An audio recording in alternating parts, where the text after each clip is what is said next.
Chapter 7 The Easter Bunny is Weird. It was Mr. Klutz who poked his head into the doorway. "Are you all having a good time?" he asked. "Yes," shouted all the girls except for Alexia. "No," shouted all the boys and Alexia. "This looks fun," said Mr. Klutz. "Did you ever dye Easter eggs, Mr. Klutz?" asked Ryan. "Sure I did," he replied. "I was a boy once, you know." "Only once?" I asked. "I'm a boy all the time." Everybody laughed, even though I didn't say anything funny. Mr. Klutz looked down so he could get a good look at our colored eggs. That's when I noticed something. Mr. Klutz's head looked just like an egg. "Hey, Mr. Klutz," I said, "can we dye your head?" Well, it was like I said a bad word or something. All the kids stopped talking. Mr. Klutz looked at me. Miss Hannah looked at me. Everybody was looking at me. I thought I heard crickets chirping. "I'll make a deal with you, AJ," Mr. Klutz told me. "I'll let you dye my head if you can recite the 8 times table." We were learning the 8 times table at school. I wasn't sure if I remembered the whole thing. 8 times 1 is 8, I said, because 1 8 can only be 8. Any dumbhead knows that. "Right," said Mr. Klutz. 8 times 2 is 16, I said, because 8 plus 8 is 16. "Yes. 8 times 3 is 24, I said, adding another 8. 8 times 4 is 32, Andrea whispered in my ear. 32, I said. I kept going. Some of them I knew, and some of them I didn't. When I didn't know an answer, Andrea or Emily whispered in my ear. Finally, I got to the end. "And 8 times 10 is 80, I said. "That's right," said Mr. Klutz. "Now you may dye my head."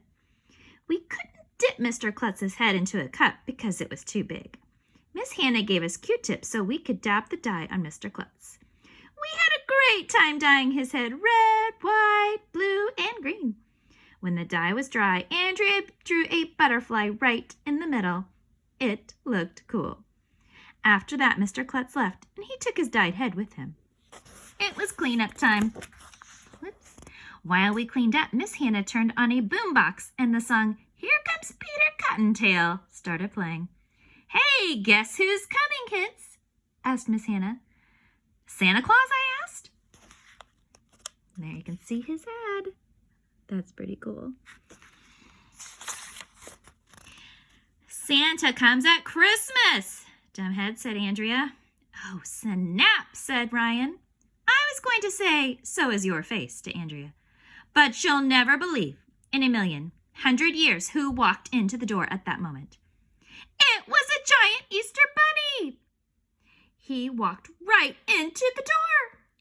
"Ouch!" the Easter bunny yelled. "Who put this door here? I can't see through this stupid bunny head." That voice sounded familiar. I knew I had heard it before. "Hey, the Easter bunny isn't supposed to talk," said Michael. "Oh, yeah, I forgot," said the Easter bunny. "And he's not supposed to say the word stupid," said Andrea. "That's not a nice word." "Sorry." A bunch of grown-ups crowded around the door and started taking pictures.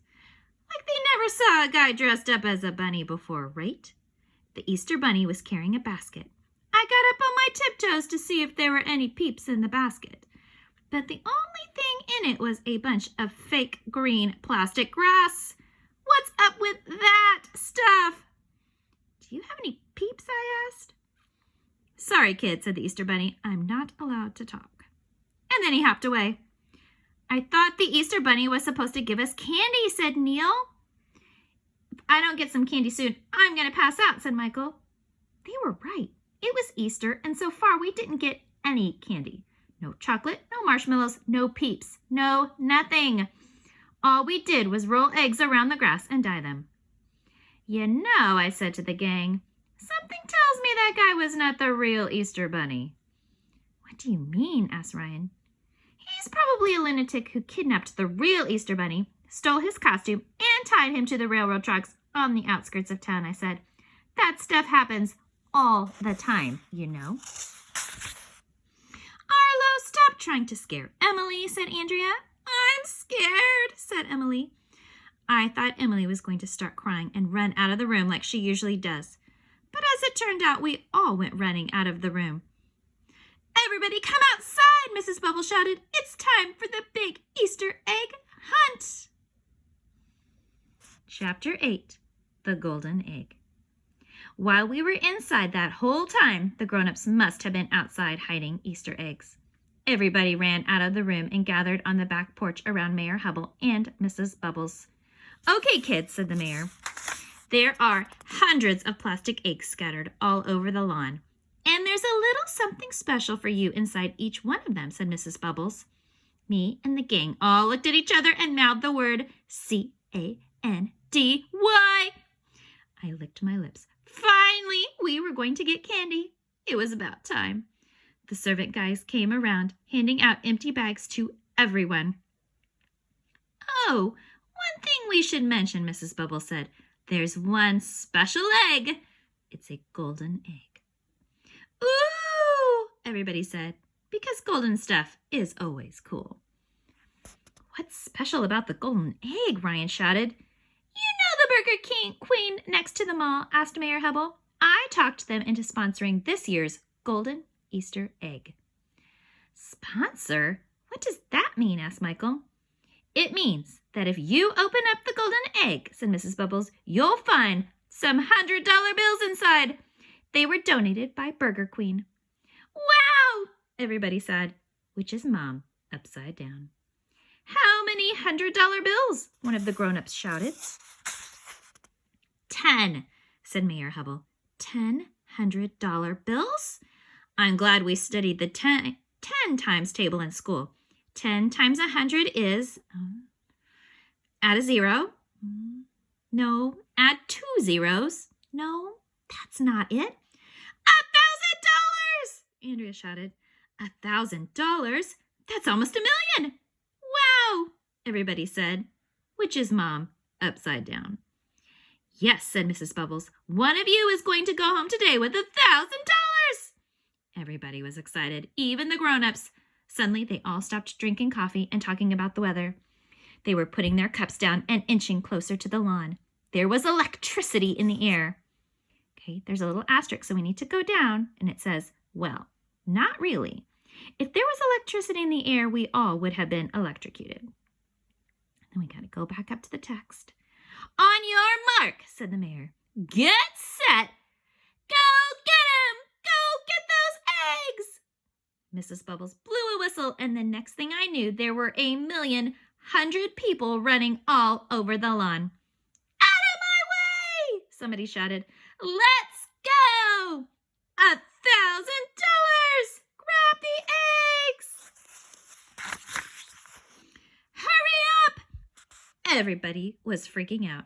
It was like they were giving away free candy. Oh, wait a minute. They were giving away free candy. I ran out onto the lawn and spotted a few eggs that were behind a tree. I didn't even take the time to open them up to get the treats out before. I scooped them up and put them in my bag. I wanted to find more eggs. Those first graders were monsters at the egg roll, but you should have seen the parents at the egg hunt. They were all shoving each other, elbowing each other out of the way, tripping over each other. Look at that. It's crazy, guys. And trampling over the flowers and bushes. They all had crazy looks in their eyes.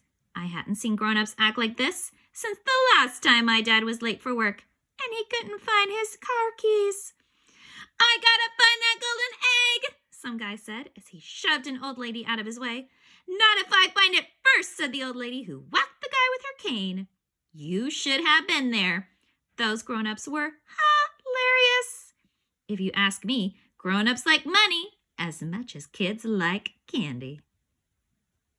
We'll stop there and we'll pick up with Chapter 9 tomorrow. We'll see who finds that golden egg.